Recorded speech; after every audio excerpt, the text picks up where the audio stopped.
Maranata, meus irmãos, um feliz sábado para você que está nesse dia me acompanhando, mesmo que seja uma mensagem gravada, mas eu tenho certeza que o Espírito Santo vai tornar viva a sua palavra nesse momento.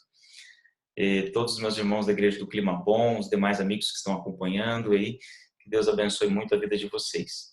Nós vamos hoje estudar a respeito de uma história muito conhecida de crianças até os mais idosos. Todos conhecem muito bem essa história.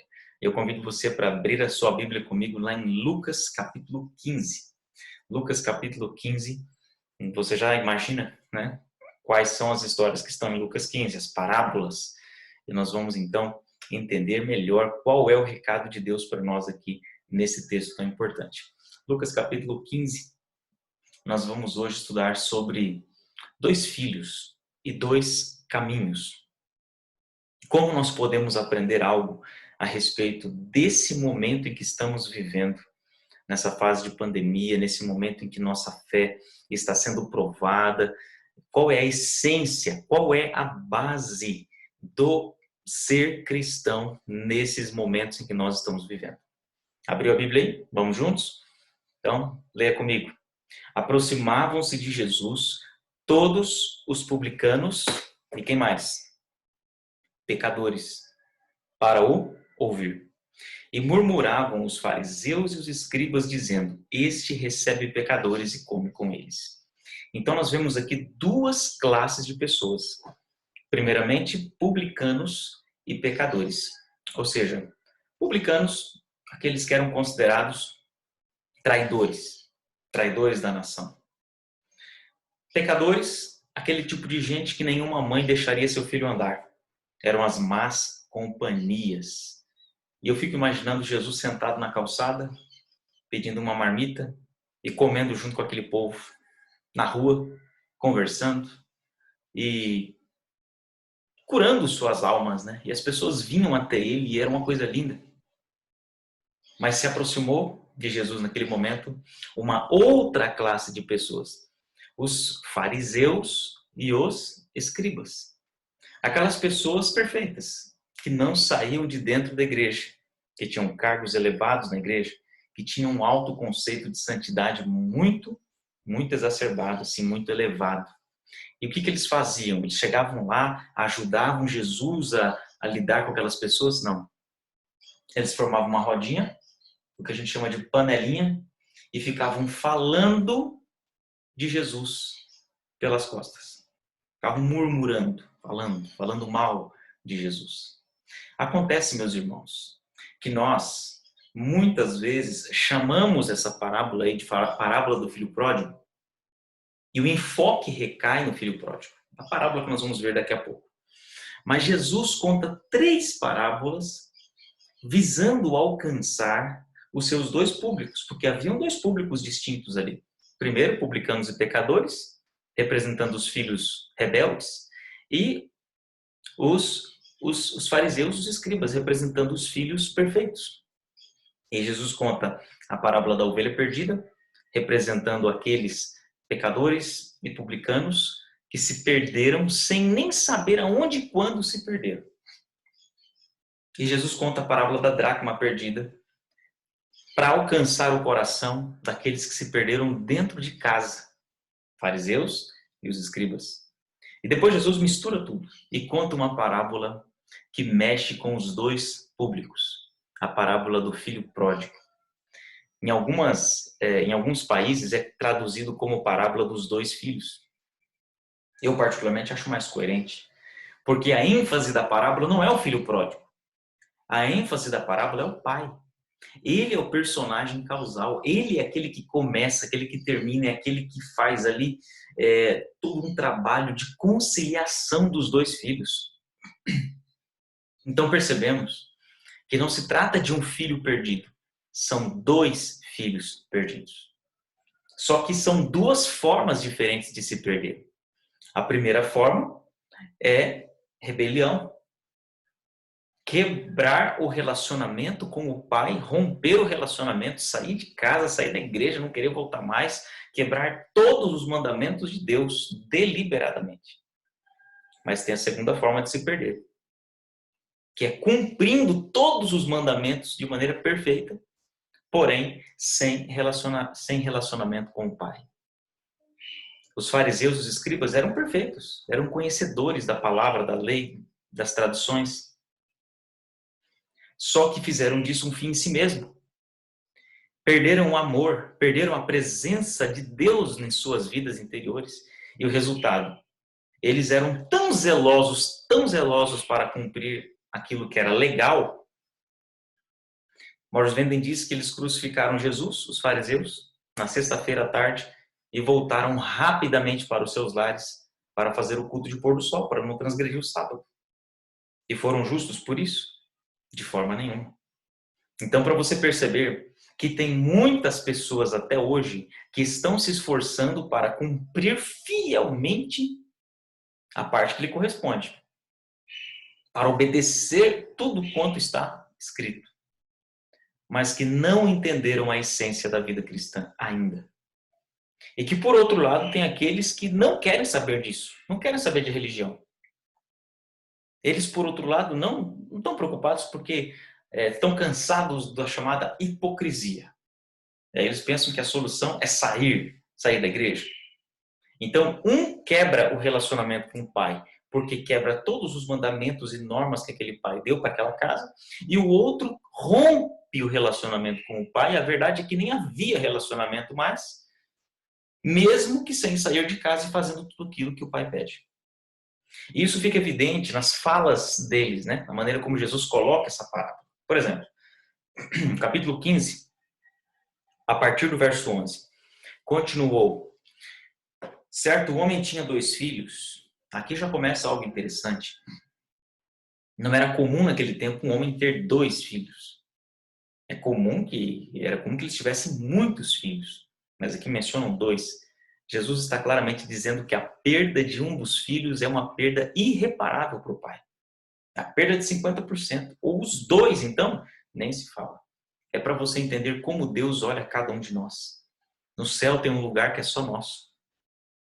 Ninguém vai ocupar o lugar que você deixar no céu, por acaso, se você não for, se eu não for. E como vamos para o céu? Nós vamos entender. Aí o verso 12 diz: o mais novo deles disse ao pai: pai, dá-me a parte dos bens que me cabe. Ele repartiu os haveres. Passados não muitos dias, o filho mais moço, ajuntando tudo que era seu, partiu para uma terra distante e lá dissipou todos os seus bens, vivendo dissolutamente. Então, qual foi o pecado do filho mais novo? O pecado do filho mais novo foi praticamente desejar a morte do pai antecipadamente. Porque é uma coisa, um pouco, de certa forma, consensual, que a herança é dividida após a morte do patriarca da família. Mas aqui não. Especialmente naquele momento, era assim que funcionava, basicamente assim. Agora, ele não quis saber disso. Ele desconsiderou seu pai. Ele falou: pai, eu nunca mais vou te ver mesmo. Então, aí, vende a parte da fazenda que me cabe, me dá em dinheiro. Ele pediu bens. A palavra bens aqui é ousia. A palavra grega ousia, que remete a bens financeiros, materiais, dinheiro, em outras palavras. Ele queria dinheiro para viver a vida dele independentemente, sem trabalhar mais. Mas a Bíblia diz que o pai foi e separou os haveres. A palavra haveres é bios. Bios é de vida, biológica, vida física, que está ligado ao sustento, mas também tem um aspecto emocional, da honra daquele pai. Então, o menino pediu dinheiro, o pai foi e deu junto com o dinheiro seus sentimentos, o sustento da família, a sua honra. Tudo foi junto. Eu imagino aquele pai chorando e separando os haveres, pensando, não nos haveres, pensando na perda do seu filho. Então é impressionante, meus irmãos, como aquele pai, ele coloca o coração, porque ele é pai. E aquele menino, então, sobe no seu cavalo, imagino, né? E sai correndo, levantando poeira, para nunca mais voltar. Pelo menos na mente dele. O que ele não sabia é da providência de Deus, que trabalha para salvar todos aqueles filhos que pensam que nunca mais vão vê-lo de novo. Mas qual foi o pecado do filho mais velho? O filho mais velho, nos diz o versículo, lá no versículo 25, ora, o filho mais novo foi, quebrou a cara, aquela coisa toda, volta humilhado. O filho mais velho estivera no campo, sempre trabalhando. Você pode perceber. Olha só. E quando voltava, ao aproximar-se da casa, ouviu música e as danças. Chamou um dos criados e perguntou-lhe que era aquilo. Ele informou: veio teu irmão e teu pai mandou matar o novilho cevado, porque o recuperou com saúde. E a Bíblia diz: ele se indignou, não queria entrar. Saindo, porém, o pai procurava conciliá-lo. Irmãos, aqui nós vemos a reação do filho mais velho. Quando o criado diz que o filho mais novo voltou com saúde, isso foi para ele um choque, uma agressão. Porque se ele tivesse voltado, talvez, paraplégico, tetraplégico, sem um braço, sem uma perna, ele ainda poderia dizer: eu não te avisei? Mas nem isso ele podia falar. Ele engoliu a seco. E quando ele viu que o pai matou o novilho cevado, meus irmãos, esse novilho deu tanto trabalho.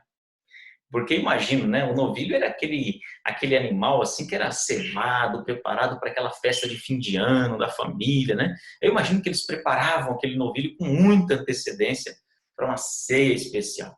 Pois o pai não queria saber da ceia, o pai mandou antecipar a morte do novilho.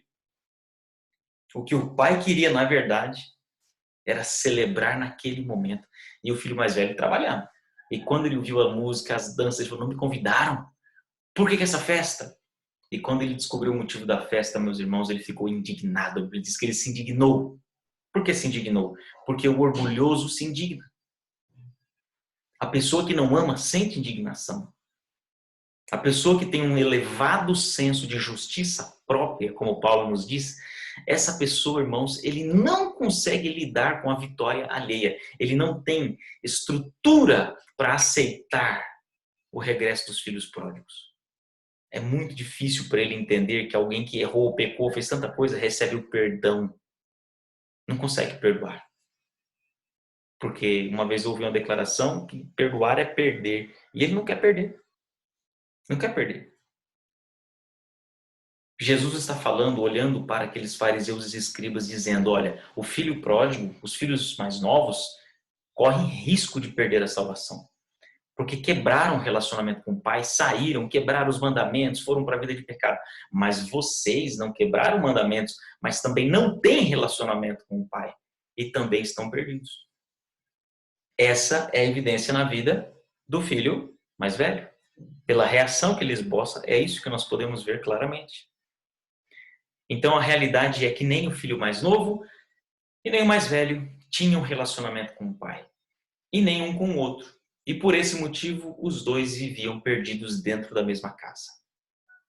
O filho mais novo esboçou a sua rebeldia saindo fora. O mais velho ficou firme trabalhando, mas usou isso como argumento depois. O que fica muito claro que ele não estava vivendo um relacionamento de amor com o pai. É evidente vermos o papel da lei nos dois filhos. A lei está estampada aí, meus irmãos. Embora você não veja ali os 10 mandamentos ali, mas ela está implícita. Porque o filho mais novo sai, mas ele sai sabendo que vai pecar contra Deus.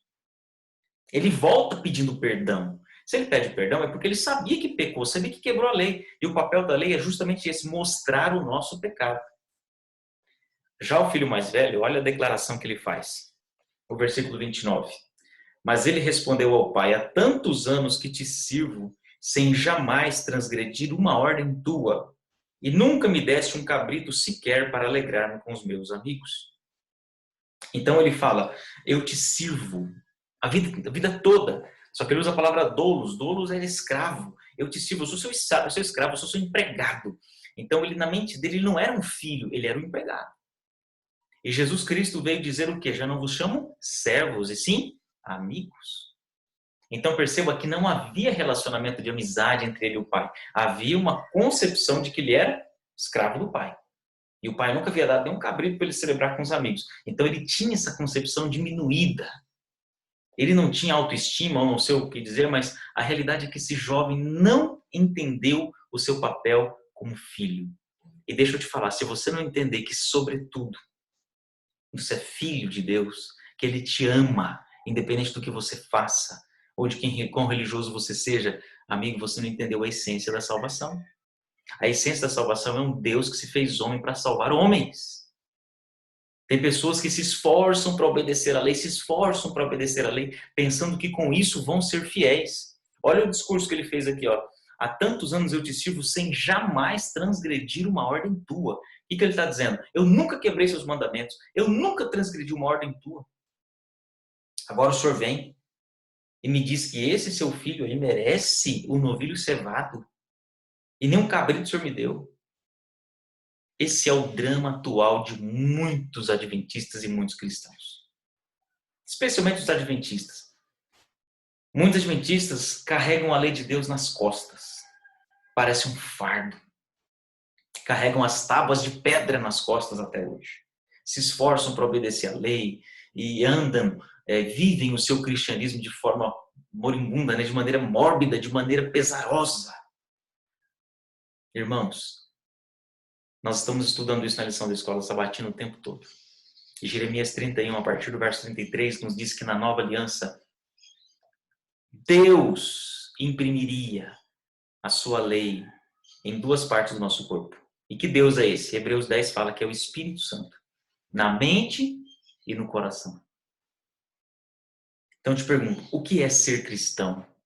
Requer esforço ser cristão? Requer, não é fácil. Mas que tipo de esforço? Não é o esforço para obedecer a lei, meus irmãos. Esse esforço o filho mais velho fazia, os fariseus e escribas faziam, e estavam tão perdidos quanto o filho mais novo. O esforço de ser um cristão é o de permanecer ligado à videira. É o esforço de buscar o batismo do Espírito Santo. Sendo mais específico, que tipo de esforço é esse? Não é o esforço de você ficar lutando para ser fiel aos mandamentos. Não, é o esforço de você lutar para acordar mais cedo, por exemplo, e ir à presença de Deus e clamar pelo Espírito Santo até receber. Requer esforço? Requer. É uma luta tremenda. Mas quando o Espírito entra em nós, irmãos, ele produz obediência voluntária. Nós sabemos que o povo de Deus vai ter que refletir o seu caráter, o caráter de Cristo nessa terra antes da volta de Cristo. Mas isso não é obra do esforço humano de ficar lutando contra os pensamentos, contra as tendências, não. Isso é o esforço de buscar e receber o Espírito Santo, de entreter comunhão com Deus, de ter um relacionamento com o Pai. Relacionamento não para ter uma experiência, é para ter um compromisso. Isso aí é um compromisso, é a nossa luta, é a luta do cristão. João 15 já fala disso. O nosso esforço não é para produzir fruto, o esforço é para permanecer na videira. A produção de frutos é algo natural. O filho mais velho não havia entendido isso. E Jesus conclui essa história, meus irmãos, mostrando que é possível nunca sair da igreja. Tantas pessoas saíram da igreja nessa pandemia, você está aí firme, né? Amém. Só que não pense você que sacudidura é simplesmente isso. Ah, eu fiquei aqui, isso aí já é uma sacudidura, alguns falam. Sim, mas é possível estar na igreja ainda e ser sacudido dela. Porque isso é algo espiritual. Não é simplesmente sentar no banco da igreja e falar, tô aqui. Amém que você ficou, que você está firme. Mas tem filho pródigo para ser alcançado. Não é simplesmente dizer, tô aqui. Não, é ter relacionamento com o Pai. É deixar que o Espírito Santo entre na mente e no coração e produza frutos no caráter. É uma questão relacional, meus irmãos, de busca, de permanência com Cristo. Observe a palavra que o autor da Escola Sabatina mais tem usado para definir aliança. A palavra que ele mais usa é relacionamento. Começa a sublinhar na sua lição tanto da palavra relacionamento que ele usa. Chega a ser até repetitivo. Mas por que ele faz isso? Para mostrar que aliança na prática é se relacionar com Deus na prática. E não é só na primeira horinha do dia, não. É o dia todo. É 24 horas. Assim como o galho está ligado na videira. Começa pela manhã, mas termina quando você chega em casa, depois que dorme e acorda e está com Jesus. É uma convivência diária. O filho mais novo retorna. E a última lição que nós aprendemos com essa história, com essa parábola, é que o lar, que nós podemos comparar como sendo o céu ou a igreja, é um lugar de relacionamentos entre irmãos. Por quê? Porque o verso 30 diz, mais uma das pérolas, né, soltadas pelo irmão mais velho aqui. Ele diz, vindo porém esse teu filho, que desperdiçou os teus bens com meretrizes, tu mandaste matar o novilho cevado. Ele estava magoado. Teu filho. E o que o pai disse? o verso 32. Entretanto, era preciso que nos regozijássemos e nos alegrássemos, porque esse teu irmão estava morto e reviveu, estava perdido e foi achado. O filho mais velho chama o seu irmão de filho do pai. Ele é teu filho, não tem nada a ver com isso. E o pai fala, não, ele é teu irmão. Isso te lembra alguma coisa? Lembra de Caim e Abel? Esse é o espírito reinante, irmãos, em muitas igrejas hoje. Tem irmãos que convivem juntos a 10 metros de distância, cada um senta num banco. Ah, esse é teu filho, é filho de Deus. Não, ele é teu irmão. Tem homens que não entenderam ainda quando maltratam suas mulheres e mulheres quando humilham seus maridos, que não estão casados com o filho de Deus, estão casados com o irmão. Afinal, todos nós somos o quê? Filhos de Deus. Devemos respeitar e amar uns aos outros. Devemos nos relacionar com o Pai, para que Ele produza em nós esse amor, porque de nós mesmos nós não vamos conseguir amar ninguém. Você sabe disso. Essa parábola nos ensina, irmãos, que a base da felicidade, da salvação, é manter o relacionamento com o Pai. Se você está fora da igreja, se você se desviou nessa pandemia, se você está longe dos caminhos de Jesus, não fica se esforçando para voltar para a igreja. Até porque vai chegar o dia que a igreja não vai existir mais, o prédio não vai ser mais nosso. Mas hoje ela é importante, porque ela reúne os filhinhos de Deus para serem alimentados, doutrinados e preparados. É a comunidade da fé, é a arca de Noé. É imperfeita, mas é o lugar que você vai encontrar o caminho ali para poder ser orientado. Mas antes de se esforçar para ir para a igreja, se esforce para manter relacionamento com Jesus. Se esforce para ir a Jesus, entende? Porque se você fizer isso, naturalmente você volta para a igreja. E você, irmão mais velho, que como eu, nunca saiu da igreja, estamos aqui, firmes e fortes. Na igreja, em casa, trabalhando, né? É uma coisa.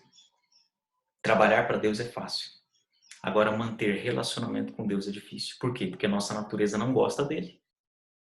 É preciso esforço para manter o relacionamento com Jesus. Mas ou a gente se esforça para manter o relacionamento com ele, ou vamos ficar quebrando cabeça nos esforçando para ser bonzinhos. Coisa que nós não somos.